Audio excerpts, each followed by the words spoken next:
ಭಾಗ ಪಠ್ಯ ಪುಸ್ತಕದ 10ನೇ ಪಾಠ ಜೀವಿಗಳಲ್ಲಿ ಉಸಿರಾಟ ಪಾಠದ ಅಭ್ಯಾಸ ಪ್ರಶ್ನೋತ್ತರಗಳನ್ನು ನೋಡೋಣ. ಹಿಂದಿನ ಪಾಠದ ವಿಡಿಯೋ ನೋಡದೇ ಇದ್ದರೆ ವಿಡಿಯೋದ ಡಿಸ್ಕ್ರಿಪ್ಷನ್ ಬಾಕ್ಸ್ನಲ್ಲಿ 7ನೇ ತರಗತಿ ವಿಜ್ಞಾನ ಪ್ರಶ್ನೋತ್ತರ ಅಂತಲೇ ಒಂದು ಪ್ಲೇಲಿಸ್ಟ್ ಲಿಂಕ್ ಇದೆ, ಅದನ್ನು ಒತ್ತಿ ನೋಡಿ. 7ನೇ ತರಗತಿಯವರಿಗಾಗಿ ನಮ್ಮ ಯೂಟ್ಯೂಬ್ ಚಾನಲ್ನಲ್ಲಿ ಕನ್ನಡ, ಸಮಾಜ ವಿಜ್ಞಾನ, ವಿಜ್ಞಾನದಲ್ಲಿನೂ ಕೂಡ ನಾವು ಕ್ವಶನ್ ಆನ್ಸರ್ಸ್ ಹಾಕ್ತಾ ಇದ್ದೀವಿ. ಪ್ಲೇಲಿಸ್ಟ್ ಲಿಂಕಲ್ಲಿ ಡಿಸ್ಕ್ರಿಪ್ಷನ್ ಬಾಕ್ಸ್ನಲ್ಲಿ ಸಜೆಸ್ಟ್ ಮಾಡಿದ್ದೀನಿ, ಅವುಗಳನ್ನು ನೋಡಿ ಅಂತ ಹೇಳ್ತಾ ಶುರು ಮಾಡೋಣ. ಇವತ್ತು ಜೀವಿಗಳಲ್ಲಿ ಉಸಿರಾಟ ಅಂತಕ್ಕಂಥದ್ದು ಪಾಠದ ಅಭ್ಯಾಸ ಪ್ರಶ್ನೋತ್ತರಗಳನ್ನು. ಪ್ರಶ್ನೆ 1, ಓಟವನ್ನು ಮುಗಿಸಿದ ಕ್ರೀಡಾಳುಗಳ ಶ್ವಾಸಕ್ರಿಯೆಯು ಸಾಮಾನ್ಯ ಶ್ವಾಸಕ್ರಿಯೆಗಿಂತ ವೇಗವಾಗಿ ಮತ್ತು ದೀರ್ಘವಾಗಿ ಇರುತ್ತದೆ ಏಕೆ? ಇದಕ್ಕೆ ಉತ್ತರ ಬರಿಬೇಕು. ಓಟದ ಸಮಯದಲ್ಲಿ ಕ್ರೀಡಾಪಟುವಿಗೆ ಹೆಚ್ಚಿನ ಶಕ್ತಿಯ ಅಗತ್ಯವಿದೆ.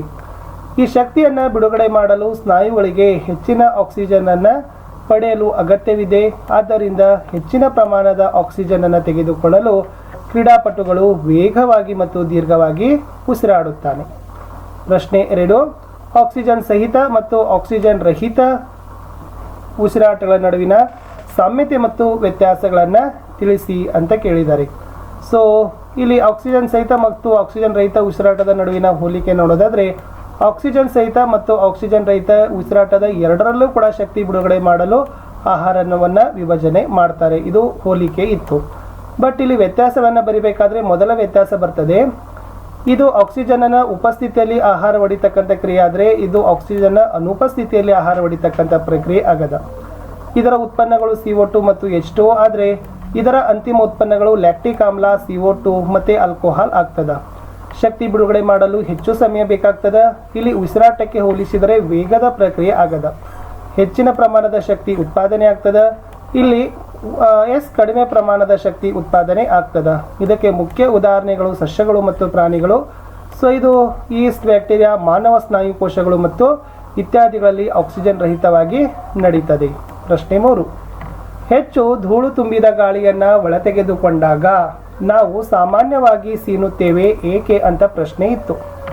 ಸೊ ಇಲ್ಲಿ ಈ ಪ್ರಶ್ನೆಯ ಉತ್ತರಗಳನ್ನು ಬರಿಬೇಕಾದ್ರೆ ಏನಿತ್ತಪ್ಪ ಅಂದರೆ, ನಾವು ಸಾಕಷ್ಟು ಧೂಳು ತುಂಬಿದ ಗಾಳಿಯನ್ನು ಉಸಿರಾಡಿದಾಗ ಧೂಳಿನ ಕಣಗಳು ಮೂಗಿನ ನಾಸಿಕ ಹೃತ್ಕುಕ್ಷದ ಮಾರ್ಗದಲ್ಲಿ ಕಿರಿಕಿರಿಯನ್ನು ಉಂಟು ಮಾಡ್ತದೆ.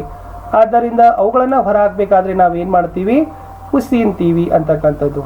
ಪ್ರಶ್ನೆ 4, 3 ಪ್ರಣಾಳಗಳನ್ನು ತೆಗೆದುಕೊಳ್ಳಿ. ಪ್ರತಿಯೊಂದನ್ನು 3/4 ನೀರು ತುಂಬಿ ಅವುಗಳನ್ನು A, B, C ಅಂತ ಗುರುತು ಮಾಡಿ. A ಪ್ರಣಾಳದಲ್ಲಿ ಒಂದು ಬಸವನ ಹುಳು, B ಪ್ರಣಾಳದಲ್ಲಿ ಒಂದು ಜಲಸಸ್ಯ, C ಪ್ರಣಾಳದಲ್ಲಿ ಬಸವನ ಹುಳು ಮತ್ತು ಜಲಸಸ್ಯ ಎರಡನ್ನೂ ಇಡಿ. ಯಾವ ಪ್ರಣಾಳದಲ್ಲಿ CO2ನ ಸಾರತೆ ಹೆಚ್ಚಾಗ್ತದೆ?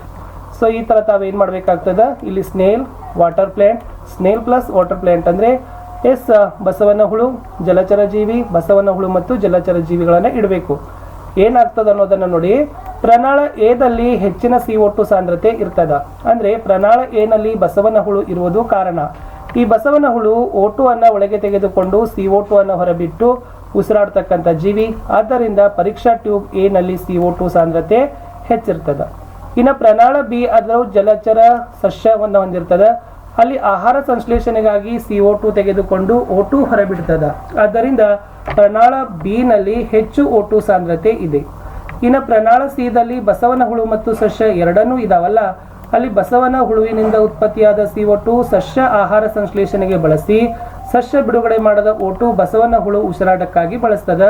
ಆದ್ದರಿಂದ A ಮತ್ತು CO2 ಹೆಚ್ಚಿನ ಸಾಂದ್ರತೆಯನ್ನು ಹೊಂದಿದ. ಆದ್ದರಿಂದ A ಪ್ರಣಾಳ CO2ನ ಹೆಚ್ಚಿನ ಸಾಂದ್ರತೆಯನ್ನು ಹೊಂದಿದೆ ಅಂತ ನಾವೇನು ಮಾಡ್ಬೋದು? ಬರಿಬೋದು. ಒಟ್ಟಾರೆ ಶಕ್ತಿ ಮತ್ತು ನೀರಿನ ಜೊತೆಗೆ CO2 ಉಸಿರಾಟದ ಸಮಯದಲ್ಲಿ ಒಂದು ಉತ್ಪನ್ನವಾಗಿ ಇರ್ತದೆ. ಇನ್ನು ಸರಿಯಾದದ್ದನ್ನು ಗುರುತು ಮಾಡಬೇಕಾಗಿತ್ತು. ಜಿರಳೆಗಳಲ್ಲಿ ಗಾಳಿಯು ದೇಹವನ್ನು ಪ್ರವೇಶಿಸುವ ಭಾಗ ಕೇಳಿದ್ದಾರೆ. ಸೊ ಉತ್ತರ ಸ್ಪೈರಕಲ್ಗಳು ಅಂತಕ್ಕಂಥದ್ದು. 2, ತೀವ್ರ ವ್ಯಾಯಾಮದ ಸಮಯದಲ್ಲಿ ಇದರ ಸಂಗ್ರಹದಿಂದ ಕಾಲುಗಳಲ್ಲಿ ಸೆಳೆತ ಉಂಟು ಬರ್ತದೆ. ಉತ್ತರ ಲ್ಯಾಕ್ಟಿಕ್ ಆಮ್ಲ. ವಿಶ್ರಾಂತಿ ಸ್ಥಿತಿಯಲ್ಲಿರುವ ವಯಸ್ಕ ವ್ಯಕ್ತಿಯಲ್ಲಿ ಪ್ರತಿ ನಿಮಿಷಕ್ಕೆ ಶ್ವಾಸಕ್ರಿಯೆಯ ದರದ ಸಾಮಾನ್ಯ ವ್ಯಾಪ್ತಿ ಕೇಳಿದ್ದಾರೆ 15ರಿಂದ 18. ಇನ್ನು ನಿಶ್ವಾಸದ ಸಮಯದಲ್ಲಿ ಪಕ್ಕೆಲುಬುಗಳು ಕೇಳಿದರೆ ಅದು ಕೆಳಕ್ಕೆ ಚಲಿಸ್ತದೆ ಅಂತ ಬರಿಬೇಕು. ಇನ್ನು ಹೊಂದಿಸಿ ಬರೆಯಿರಿ ಅಂತ ಕೇಳಿದ್ರು. ಸೊ ಆಲ್ರೆಡಿ ಇಲ್ಲಿ ನಾವುಗಳನ್ನು ಗುರುತು ಮಾಡಿದ್ದೀವಿ. ಉತ್ತರಗಳಿದಾವೆ. ಈಸ್ಟ್ ಅಂತಕ್ಕಂಥದ್ದು ಒಂದು ಆಲ್ಕೋಹಾಲ್ಗೆ ಉದಾಹರಣೆ. ಒಫೆ ಅಂತಕ್ಕಂಥದ್ದು ಅದು ಎದೆಯ ಹೃತ್ಕುಕ್ಷಿ. ಚರ್ಮ ಎರೆಹುಳು ಆಗ್ತದೆ. ಆಮೇಲೆ ಎಲೆಗಳು, ಪತ್ರರಂಧ್ರ, ಮೀನು, ಕಿವಿರುಗಳು, ಕಪ್ಪೆ, ಶ್ವಾಸಕೋಶಗಳು ಮತ್ತು ಚರ್ಮ ಅಂತಕ್ಕಂಥದ್ದು ಉತ್ತರ ಆಗ್ತದೆ. ಇನ್ನು ಕೆಳಗಿನ ಹೇಳಿಕೆಗಳನ್ನು ಸರಿಯೋ ತಪ್ಪು ಅನ್ನೋದನ್ನು ತಾವೇನು ಮಾಡಬೇಕಾಗಿತ್ತಪ್ಪ ಅಂದ್ರೆ ಗುರುತಿಸ್ಲಿಕ್ಕೆ ಹೇಳಿದ್ದಾರೆ.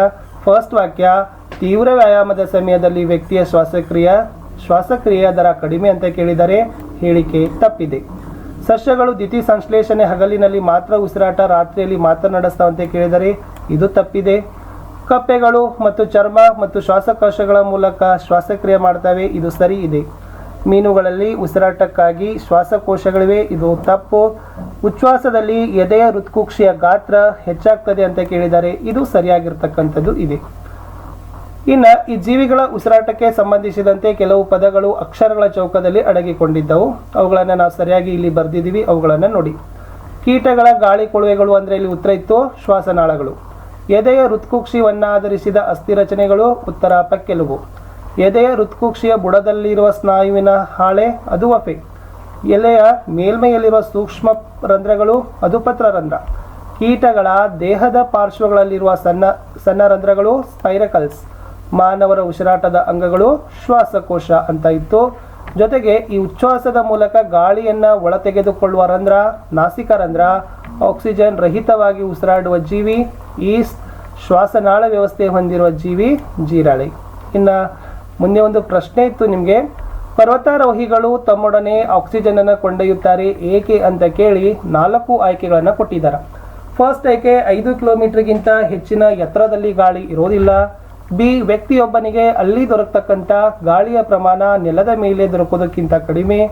3, ನೆಲದ ಮೇಲಿರೋದಕ್ಕಿಂತ.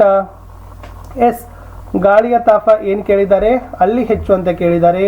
4ನೇದು, ನೆಲದ ಮೇಲಿರೋದಕ್ಕಿಂತ ಗಾಳಿಯ ಒತ್ತಡ ಅಲ್ಲಿ ಹೆಚ್ಚು ಅಂತ ಕೇಳಿದ್ದಾರೆ. ಉತ್ತರ, ವ್ಯಕ್ತಿಯೊಬ್ಬನಿಗೆ ಅಲ್ಲಿ ದೊರಕುವ ಗಾಳಿಯ ಪ್ರಮಾಣ ನೆಲದ ಮೇಲೆ ದೊರಕೋದಕ್ಕಿಂತ ಕಡಿಮೆ ಅನ್ನೋದನ್ನು ತಾವು ಬರೆದ್ರೆ ಇದು ಉತ್ತರ ಸರಿ ಆಗ್ತದೆ. ಇಷ್ಟಿತ್ತು ಸ್ನೇಹಿತರೆ 7ನೇ ತರಗತಿಯ ವಿಜ್ಞಾನದ 10ನೆಯ ಪಾಠ ಜೀವಿಗಳಲ್ಲಿ ಉಸಿರಾಟ ಪಾಠದ ಅಭ್ಯಾಸ ಪ್ರಶ್ನೋತ್ತರಗಳನ್ನು. ಸೊ ಮತ್ತೆ ನಾನು ಇನ್ನೊಂದು ಹೊಸ ವಿಡಿಯೋದೊಂದಿಗೆ ಸಿಗ್ತೀನಿ. ತಾವೆಲ್ಲರೂ ಕೂಡ ವಿಡಿಯೋನ ಲೈಕ್ ಮಾಡಬೇಕು, ನಿಮ್ಮ ಫ್ರೆಂಡ್ಸ್ ಸರ್ಕಲ್ಗೆ ಶೇರ್ ಮಾಡಲಿಕ್ಕೆ ಮರಿಬಾರ್ದು. ನಿಮ್ಮ ಒಂದು ಲೈಕ್, ನಿಮ್ಮ ಒಂದು ಶೇರ್ ನನಗೆ ಭಾಳಷ್ಟು ಮೋಟಿವೇಶನನ್ನು ತಂದು ಕೊಡ್ತದೆ. ನನ್ನದೇ ಒಂದು ವಾಟ್ಸಪ್ ಚಾನಲ್ ಅದ, ಲಿಂಕ್ ವಿಡಿಯೋದ ಡಿಸ್ಕ್ರಿಪ್ಷನ್ ಬಾಕ್ಸ್ನಲ್ಲಿ ಕೊಟ್ಟಿದ್ದೀನಿ. ಟೆಲಿಗ್ರಾಮ್ ಗ್ರೂಪ್ ಅದ, ಅದರದ್ದು ಕೂಡ ಲಿಂಕನ್ನು ಕೊಟ್ಟಿದ್ದೀನಿ. ಅವೆರಡಕ್ಕೂ ಕೂಡ ಬಂದು ಜಾಯ್ನ್ ಆಗಿ ಅಂತ ಹೇಳ್ತಾ ನಾನು ಸಿಗ್ತೀನಿ ಮತ್ತೆ ಹೊಸ ವಿಡಿಯೋದಲ್ಲಿ. ವಿಡಿಯೋ ವೀಕ್ಷಿಸಿದ್ದಕ್ಕಾಗಿ ಮತ್ತೊಮ್ಮೆ ಧನ್ಯವಾದಗಳು. ಬಾಯ್.